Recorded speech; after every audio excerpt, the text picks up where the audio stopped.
afternoon. Good afternoon, everyone. Please take a seat. We're going to start in just a second. I hope you all had a nice lunch, a good morning, lots of discussions, lots of exchanges. And it's nice to see you all here back in the plenary room where we will spend the rest of the afternoon until the end of the forum. So the first plenary that will start this afternoon's program is Safeguarding Cultural Heritage in the Aftermath of the Earthquake of 6th of February 2023. And so to moderate this session, I would like to call to the stage, please, the ad interim scientific director of ALIPH, Dr. Munir Bushnaki.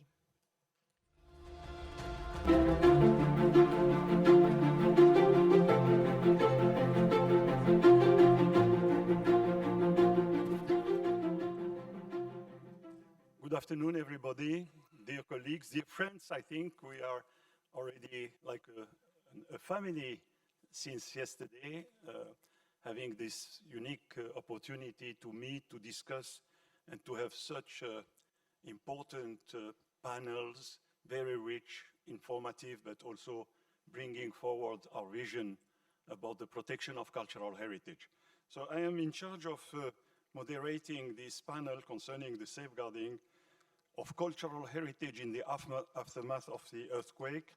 I'd like to call the panelists one by one. First, my dear friend Luis Montreal, Aga Khan Trust of Culture, but also former Secretary General of ICOM, former director at the Getty Conservation Institute, former director of the Caixa de Barcelona. So we had, I must say, 50 years of work with Luis Montreal. Then my dear friend and colleague, Dr. Maya Kominko. She is the Scientific Program Director of ALIPH. And again, with Maya, I think we have nearly, I cannot say daily, but I think a weekly exchange on the work. She is always ready for a lot of requests and follow-up about the ALIPH programs. Then another dear friend, my colleague, Dr. Sarkis Khouri, Director General of Antiquities of Lebanon.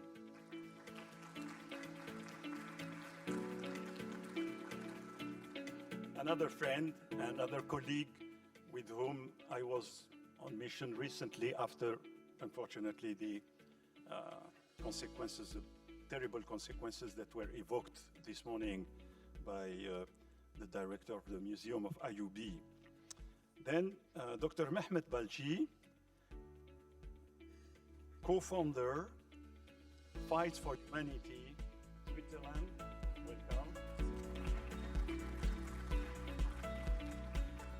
Another very good colleague. We know each other, I don't know, from many years, I don't say. This is Krista Picat, Director of the Culture and Emergency Unit at UNESCO.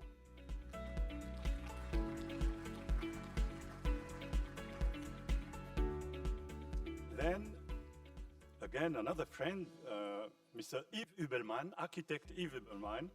He is the CEO of this new startup called Econem. And last but not least, my dear friend Evangelos Kyriakidis, who is the Heritage Management Director of the Heritage Management Organization in Greece.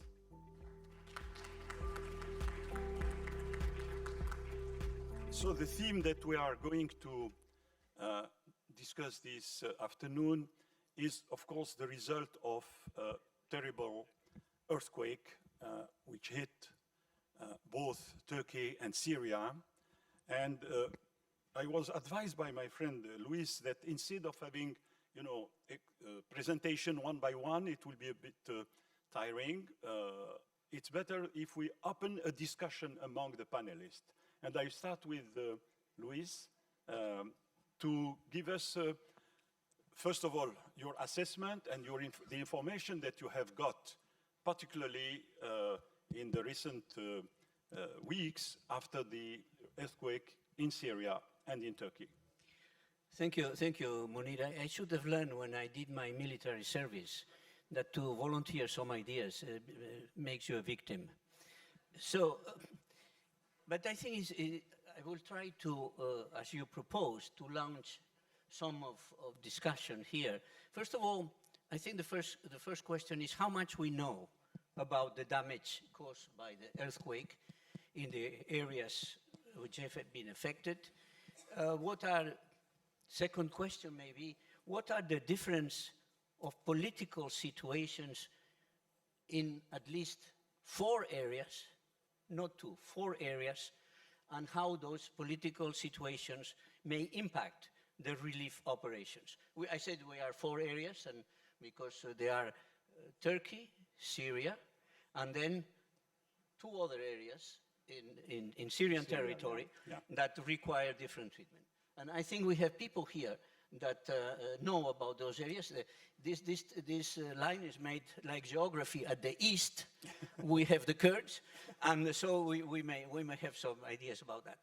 Now, the second thing is ALIPH is preparing a relief program, and we are cooperating with ALIPH.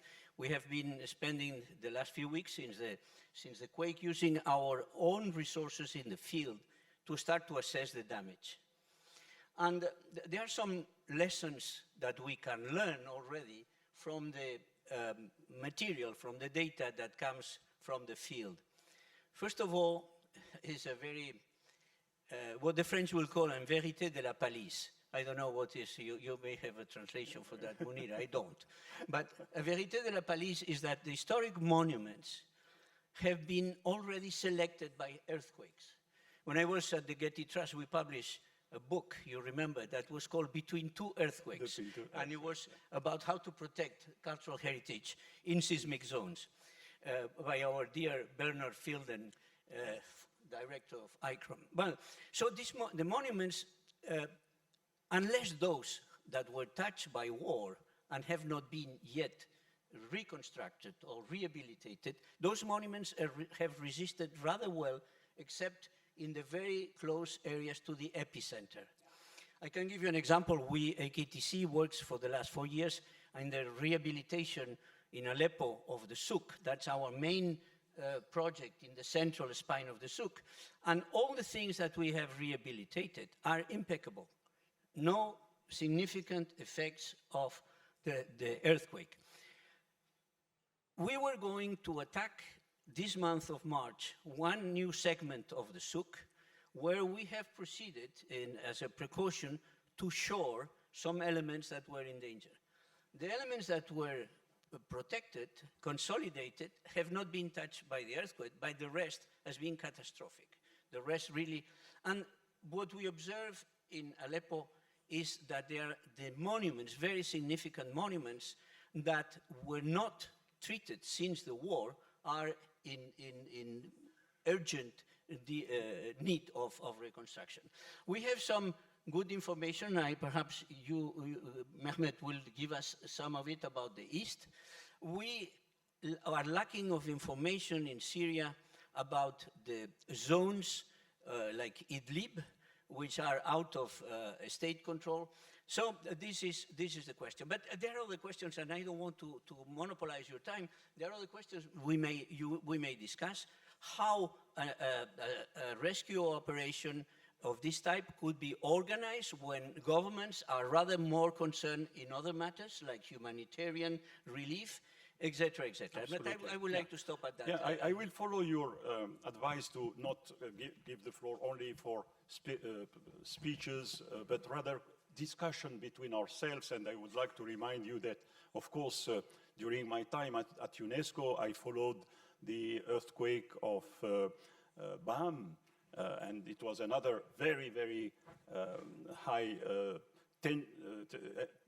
intensity of the earthquake. It was also around 7 point something of the Richter scale.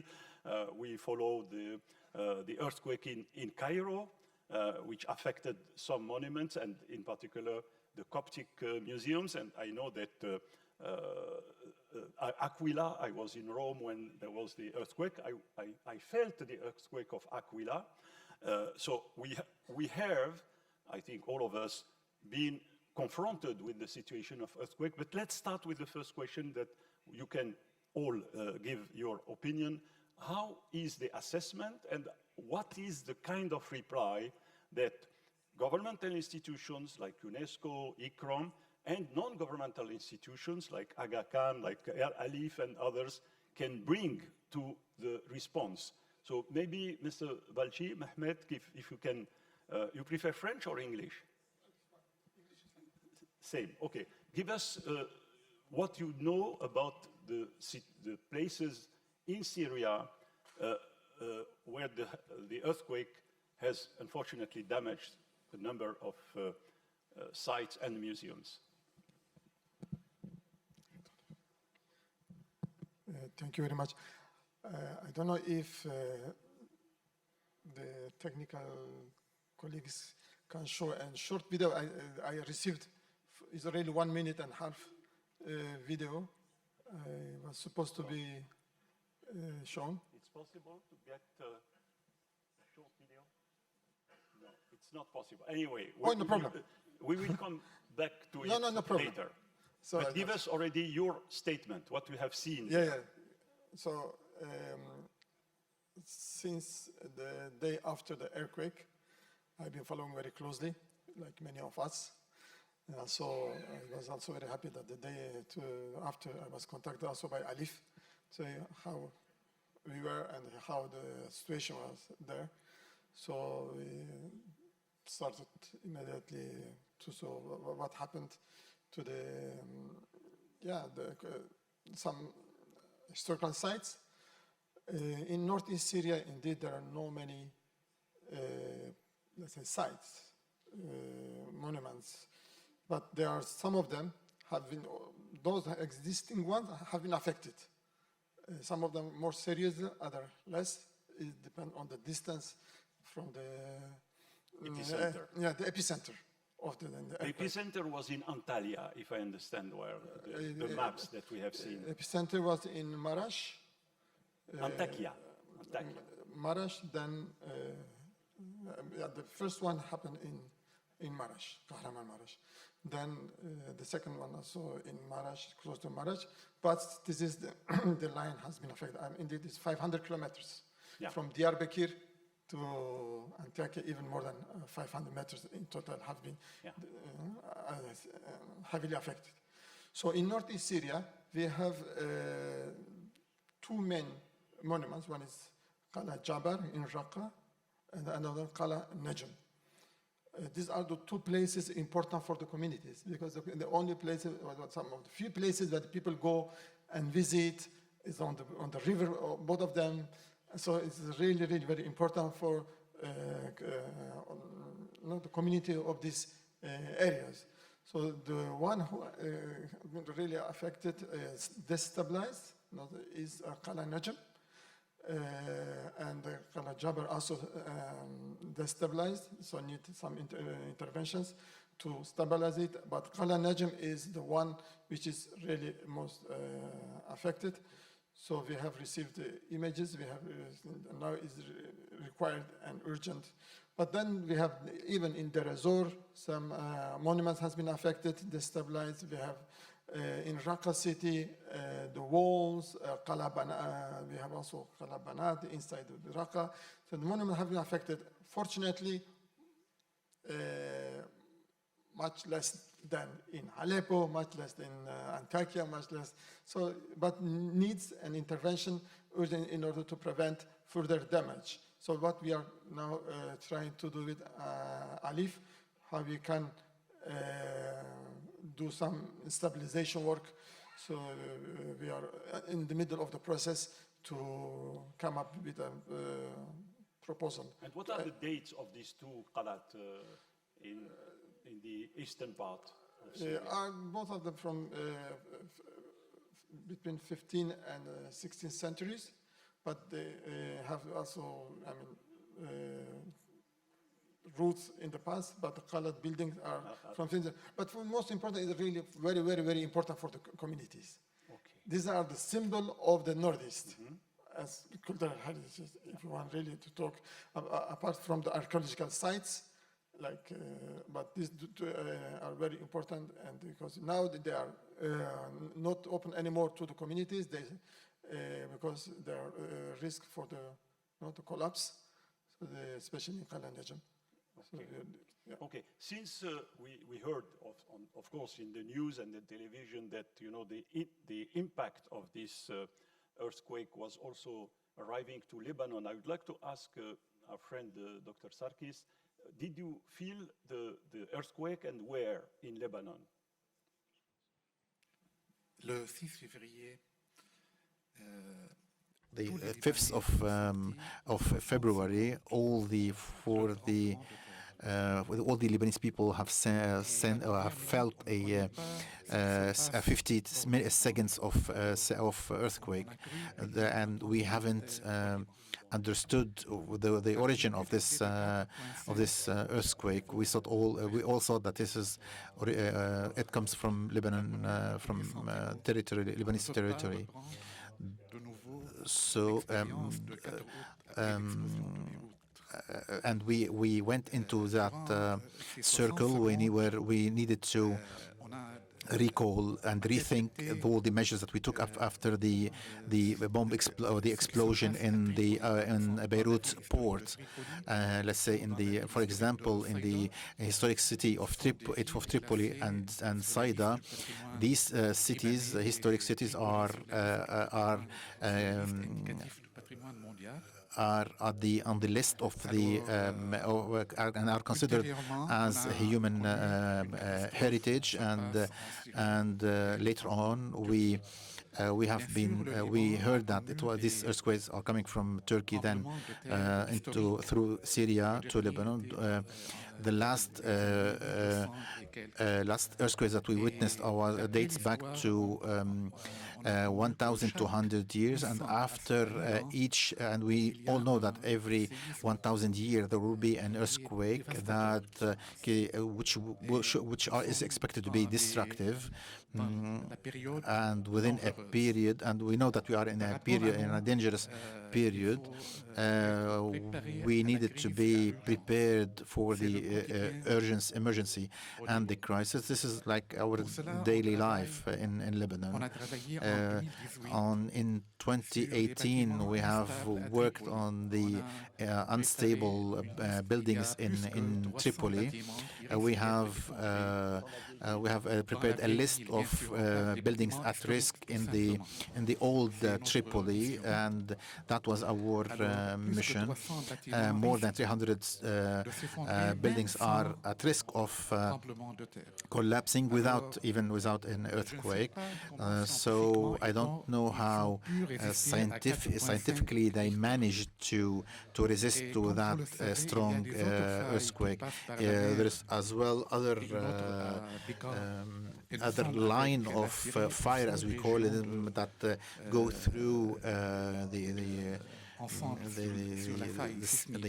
Mediterranean and other through some of the mountain structures that we have. This is why we are conducting a program with NGOVIA. It's an NGO which is represented. The code is Jehouziya, and it means in English readiness. And we are working on we are doing training courses on how to work with the Red Cross, or with the Lebanese army and other security forces during conflict and during crisis, in order to safeguard our monuments. We already had acquired that experience when we worked after the Beirut explosion, Beirut port explosion, where we have sought the assistance of the military in order to safeguard. And when I approached I remember when I approached the armed forces, they were told that there is civilians that are or dead or corpse or dead people inside this inside this building, so we couldn't do much to save the monuments. That we know now that we have within the Lebanese army. Now we have a unit that is dedicated for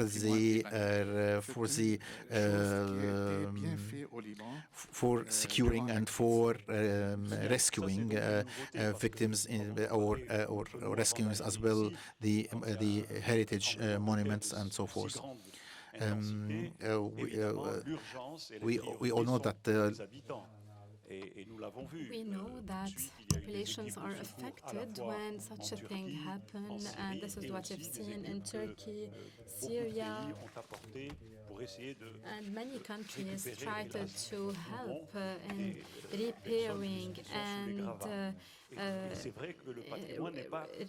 help in the recuperation of the things. We know that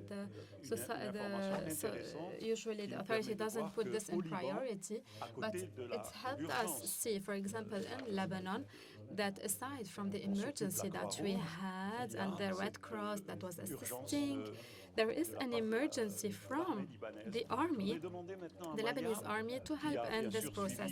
Maria, who followed from the beginning the earthquake, how ALIPH, from ALIPH, you earned the information related to the cultural heritage from the Gaziantep, particularly, which I know very well because I visited twice, and it's a very rich village with cultural heritage, specifically the mosaic, which is very known, specifically also the Syrian part, which Luis will tackle, and Krista Maya.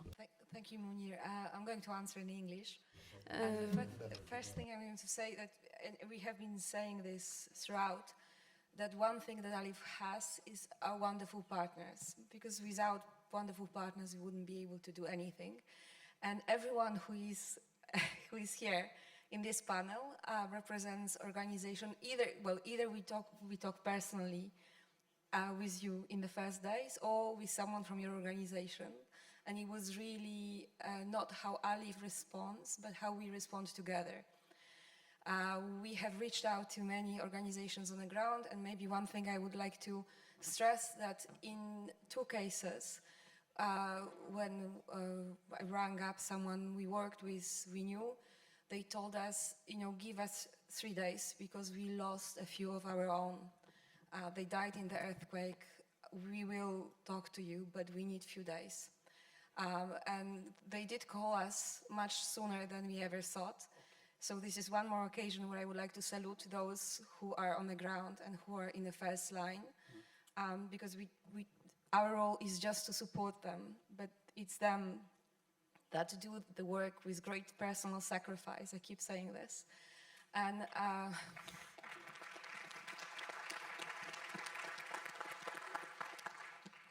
so there are a few people that I would, if you permit me, I would like to mention by name. Dr. Samir Abdullah, who was in fact the person who called us before we managed to call him, even though he was just a few seconds faster than myself. And he has been assiduously gathering information and passing it to everyone. And another person, and here I would like to thank colleagues from UNESCO, was Michel Chaloub, from Lebanon, who went to Aleppo with UNESCO mission and who shared all the information with everyone with UNESCO's permission. But generally, I think that the fact, and Sarkis, I thank you again, because all the professionals we know in Lebanon, they showed amazing solidarity, and you are still in a process of recovery. But the solidarity towards the Syrian colleagues and towards Turkish colleagues has been enormous. And we kept receiving offers, how can we help? How can we help you help others? So there is a whole real network. But if there is one ground for optimism in this terrible year that didn't start, it's yet another year that didn't start very well. But I think there are grounds for optimism because there is a great unity in our response, and there is great unity in seeing this as our shared cause, and everyone finding our niche and trying to work in a way that help others to work well as well. So I would like to thank you, everyone here, everyone here, because there are many people in this room who have helped us, and let's continue helping together. Yes. Thank you, Maya, and I can tell you that I received, thank you, I received a message yesterday evening from Dr.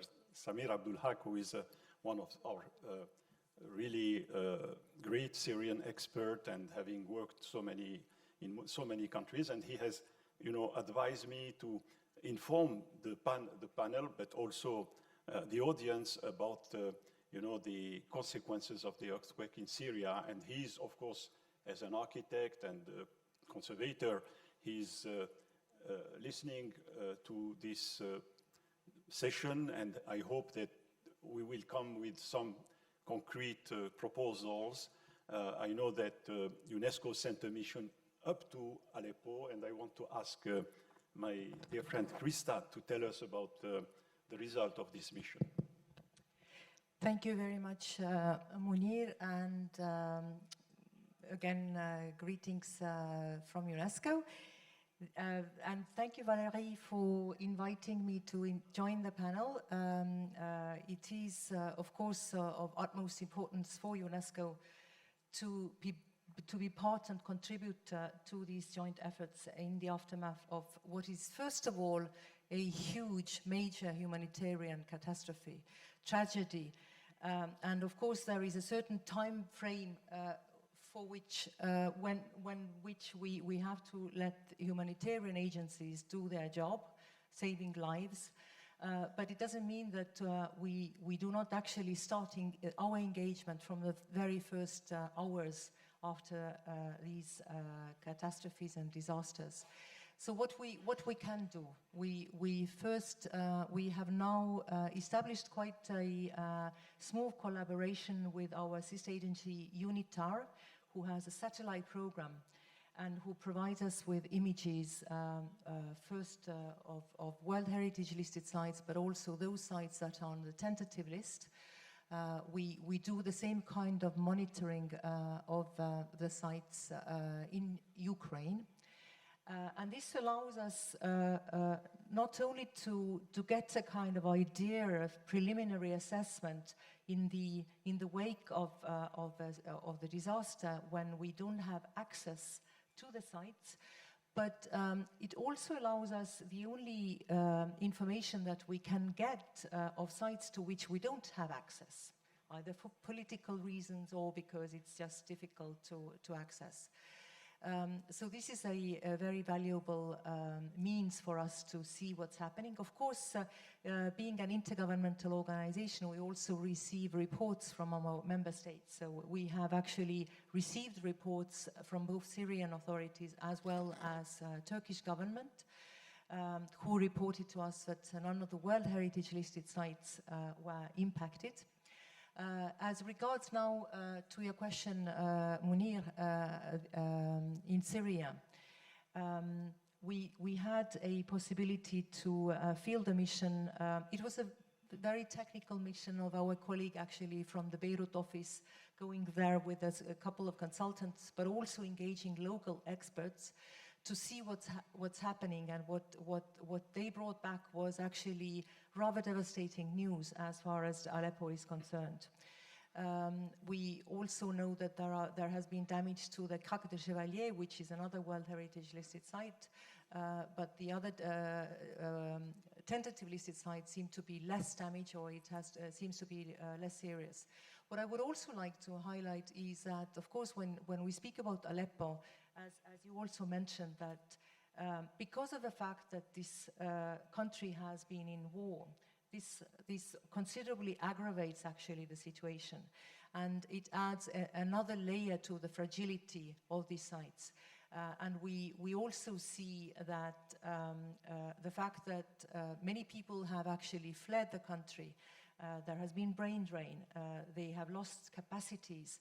That's why it's so important to make sure that we also come in, not only with interventions, to pop up or reinforce the structures and the buildings, but also make sure that the local communities and local experts have state-of-the-art knowledge of how we need to intervene in order for for the buildings to be actually be safeguarded. Thank you, Krista. Since we have also heard that you know the wave of this earthquake was going up to Cyprus and even Greece, I would like to ask you, Dr. Evangelios, whether you in this part of Mediterranean Sea, did you receive this the feeling of this earthquake, and also as an architect, restorer, and specialist in management of heritage, how do you see the situation? And of course, as it was said already by your colleagues, the first assessment and how we can proceed now with the response, the urgent response to the earthquake. Thank you, Munir. Can I actually speak about the main area first? Yes. And then, I mean, Greece did not feel it that much, and we have an 8 Richter scale earthquake every year, so it's not so much of a concern. We have to remember a few things. First of all, the regions that were hurt are regions that have been suffering for a very long time a humanitarian crisis, a political crisis, all of the regions, different type of crisis, a crisis of directed, let's say, targeted negligence for heritage. And so we're talking about areas that have been suffering for a long time, and so this is a huge humanitarian disaster on top of the suffering of the people for a long time.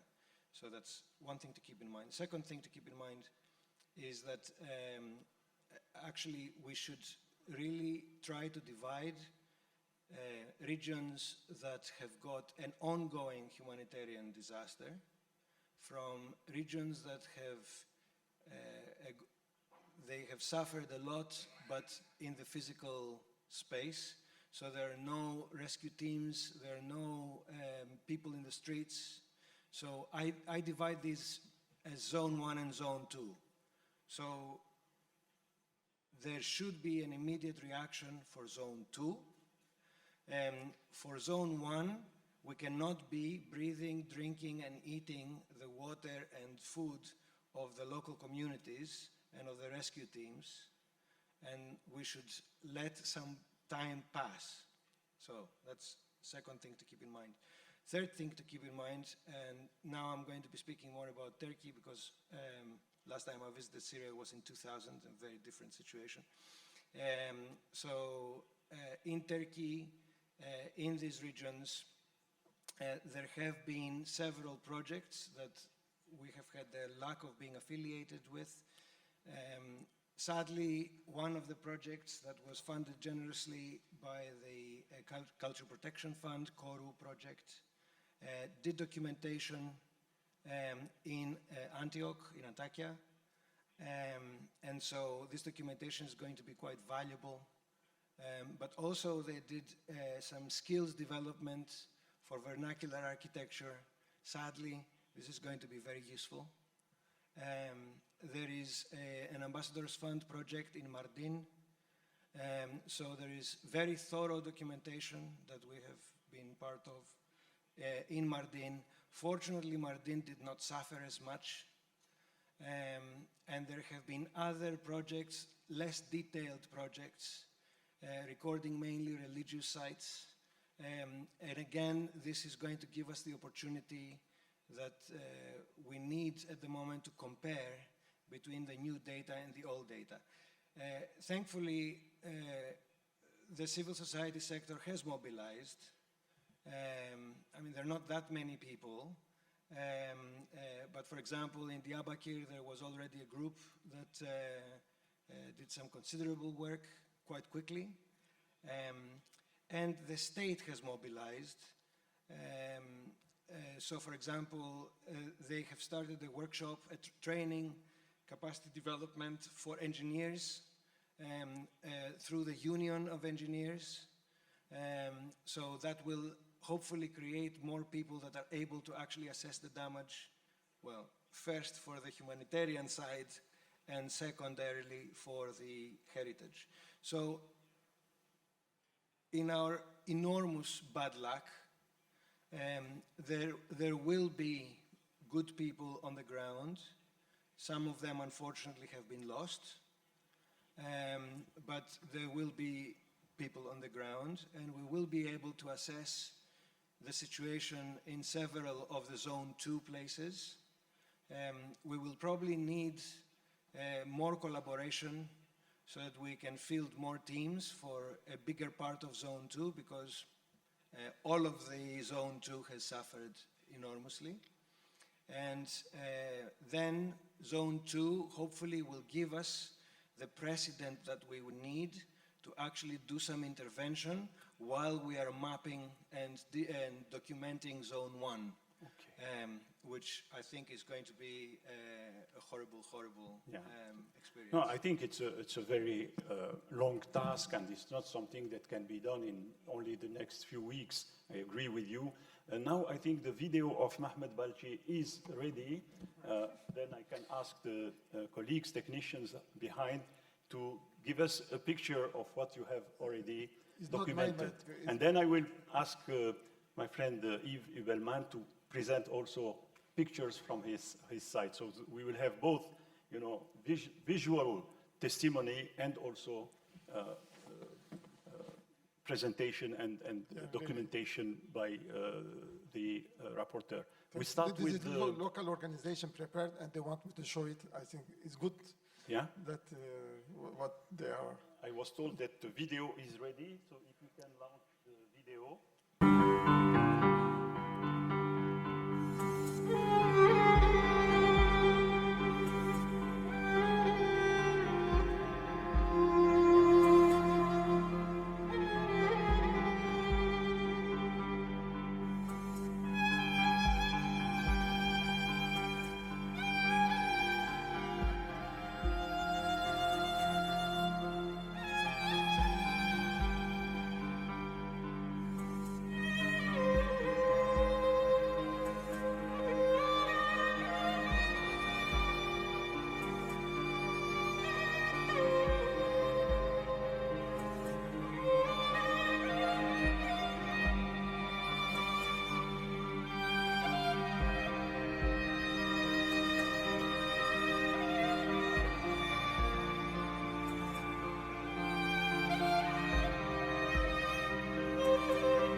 Thank you. If you want to comment this short video, please. Yeah, very briefly, as I said, this is really on the river, very close to Mem Beach, where people go during the weekend and visit, and also kind of picnic area for many people on the river. So therefore, but as you saw, it's very, I was told by Michel, the expert you mentioned, that the next enemy is the climate change, or is the natural. It will be the rain. If there is a heavy rain, and the many parts will also be affected. So therefore, if you could intervene as soon as possible, it will at least to stabilize, to protect it from falling down. Yeah, the propping that you were speaking about and the consolidation of the walls, I think, is a very urgent task. And now I would like to ask Yves to take the floor and to give us also some images of the situation of earthquakes. Thank you, Mounir. Tu peux parler français. Ah oui, bon, très bien. Donc je vais Great, I'll speak in French. Alors, je peux pas encore montrer So I cannot still show you the images of Aleppo because Aleppo is, thanks to ALIPH, we're trying to do again some statistics from the whole historical monuments of Aleppo. It's been 3 weeks that we've working with the team, and we realized that today we are in a different situation in comparison with the past in responding to the crisis after, of course, the earthquake. So thanks to the technology and the satellite, I remember in 2017, we were contacted by the General Directorate of Antiquities in Syria. By the end of the combat in Aleppo to raise or retrieve these documents, and we had to go visit the site as immediately as possible. This is the work that we have done, as you can see. We did it in the field, and it assisted in the projects of the KTC and the restoration.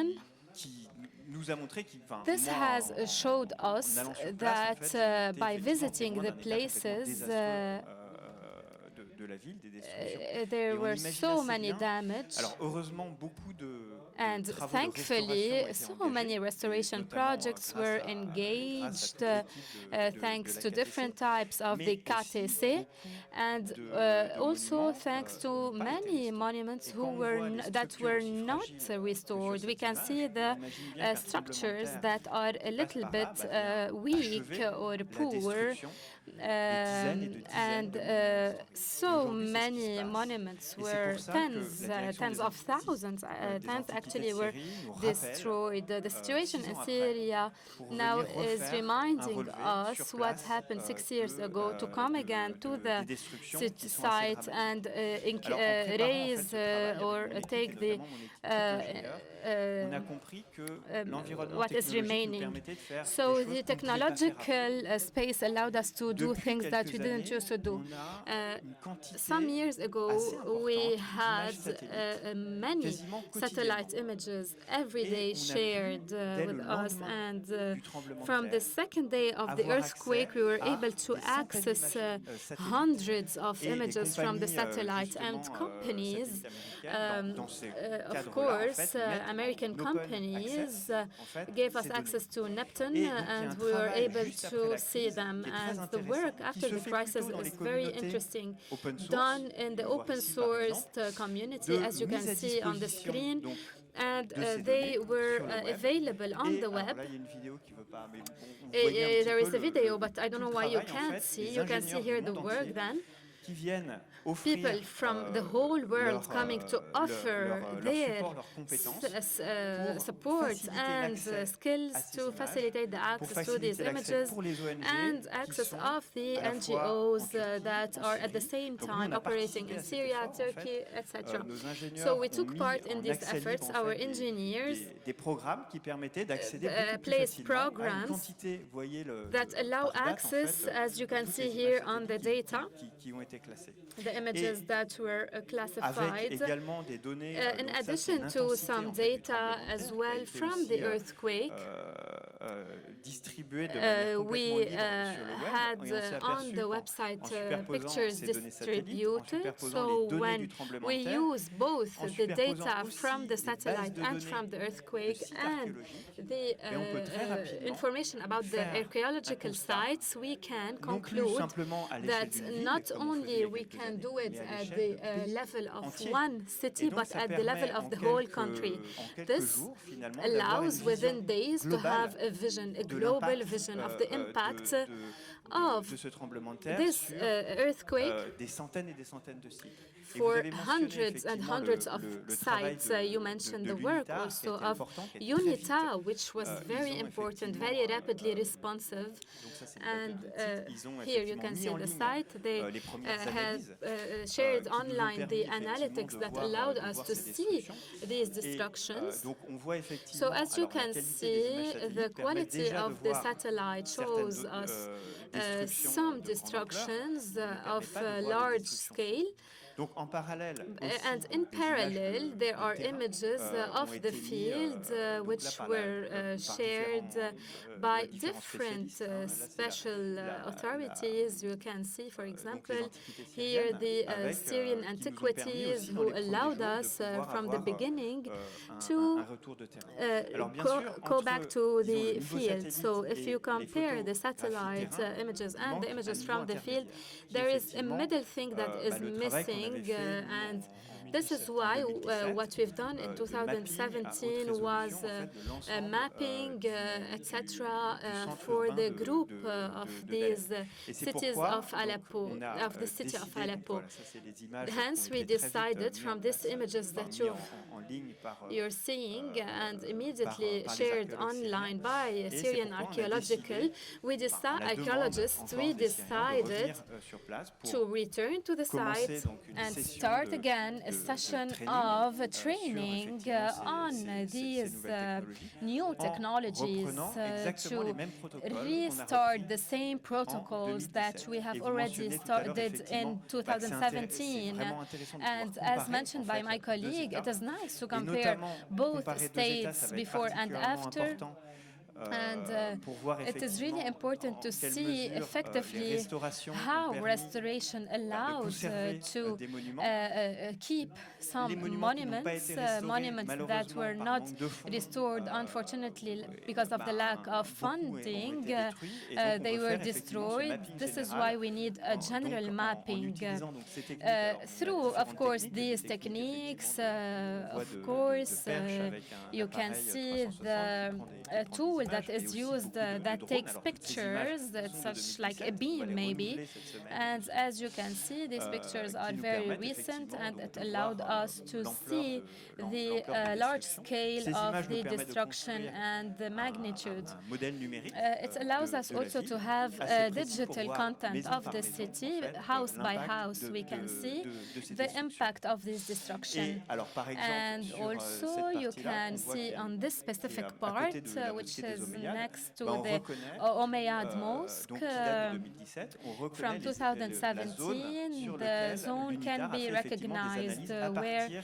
des there were images satellites. some Et ça nous analytics permet d'avoir une done. It lecture allowed beaucoup us plus to précise, en fait, read de ces images. precisely Dès these le lendemain images. ou le surlendemain So after the du tremblement de terre. earthquake, we were able to access them. On a reconstruit So effectivement we ce modèle reconstructed d'Alep, this là, de Aleppo 2017. model Ce qu'on from a fait également, c'est qu'on a 2017. pu What we récupérer have des already photos done antérieures is take picture from the d'avant inside, les combats, before d'avant, the donc, les combat, destructions dues à la before guerre, the destruction.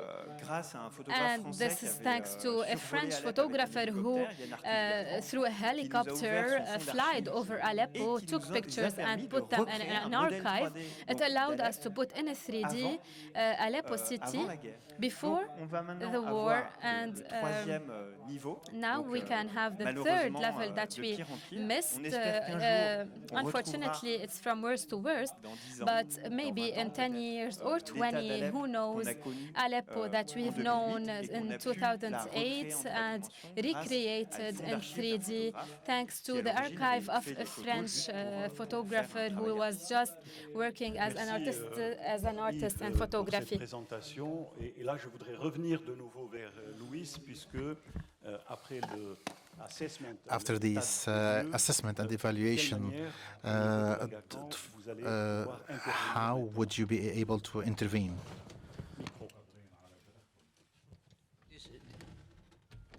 This links very well because Econem in 2017 has made this complete survey with millions of images, which was the base for AKTC to make a complete damage assessment of Aleppo.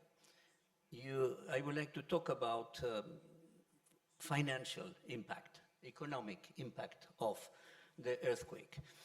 When we have done on the basis of Econom's mapping on the air, we've made a complete study square by square meter of Aleppo. At that time, we calculated that in the current prices of the Syrian market, the restoration of the old city will cost $94 million equivalent.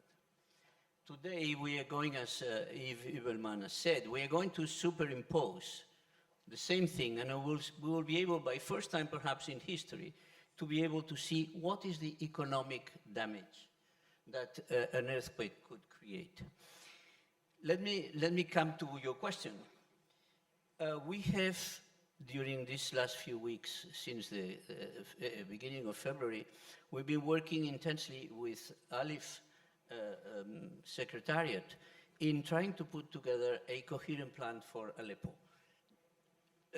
It's going to be very difficult because you will need to make very hard decision of priorities. And this is always the case in a catastrophe like that.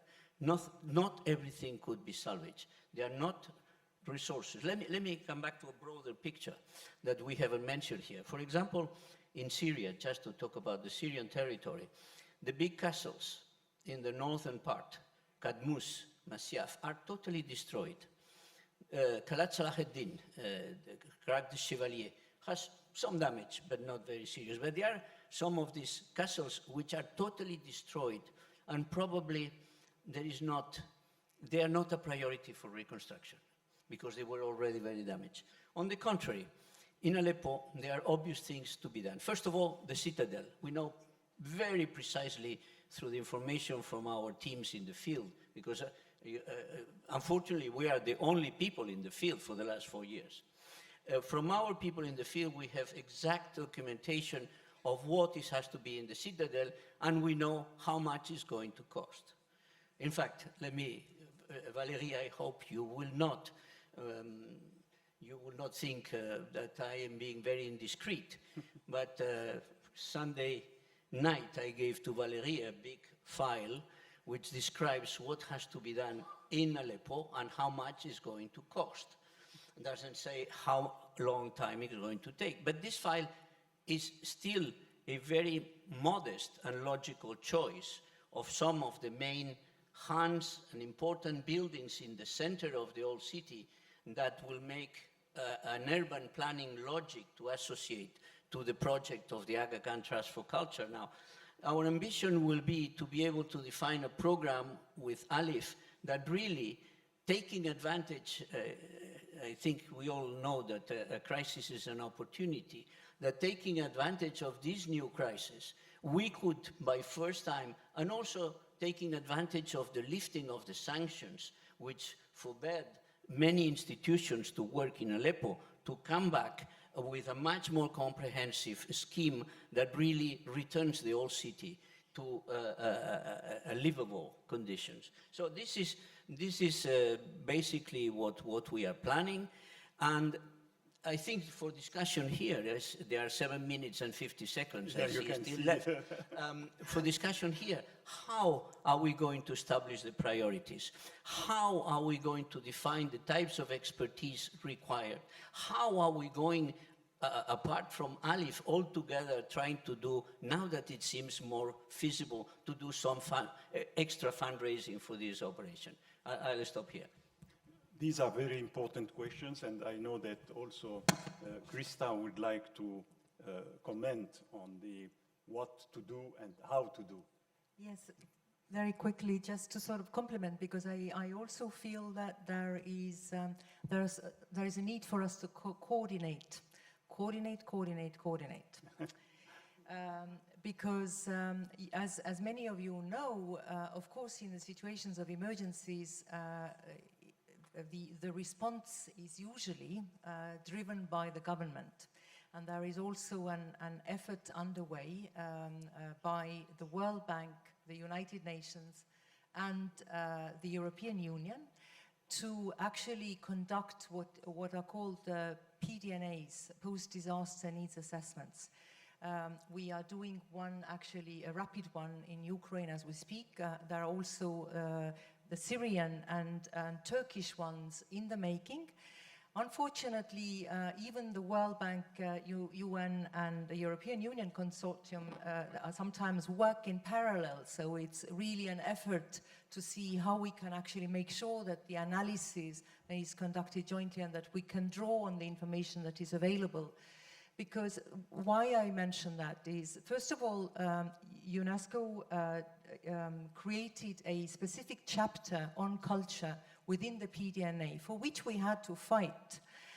But we now have a chapter that actually looks at different aspects of culture.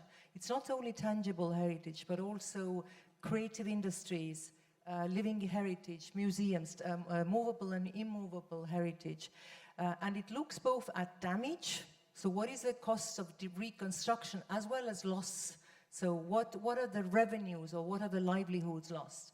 So I think that this methodology is also a comprehensive one, and I just want to call on further cooperation, and so that we come up with as precise numbers as possible, because these PDNAs go then to donor conferences and get governments, pledges for funding. So it's important that we work together.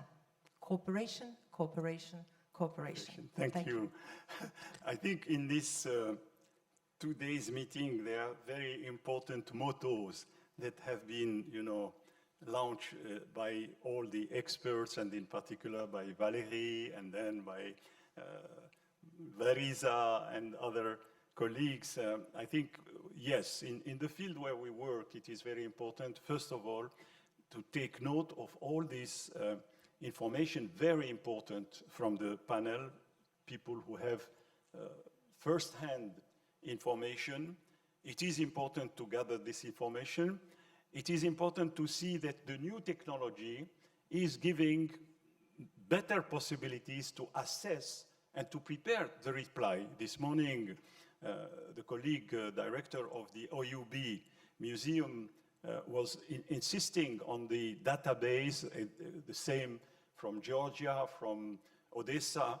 We heard how important the documentation and the use of the modern technology for documentation to serve as the basis of any plan to be adopted. The second point is, of course, the economic aspect. I think Luis has such a long experience of a number of projects with the GCI, with the ICOM, and now with the Aga Khan, that we have also to see how the implementation can be done, because action should have also an impact, first of all, for the population, to give the population the possibility to return and not to live only in the shelters.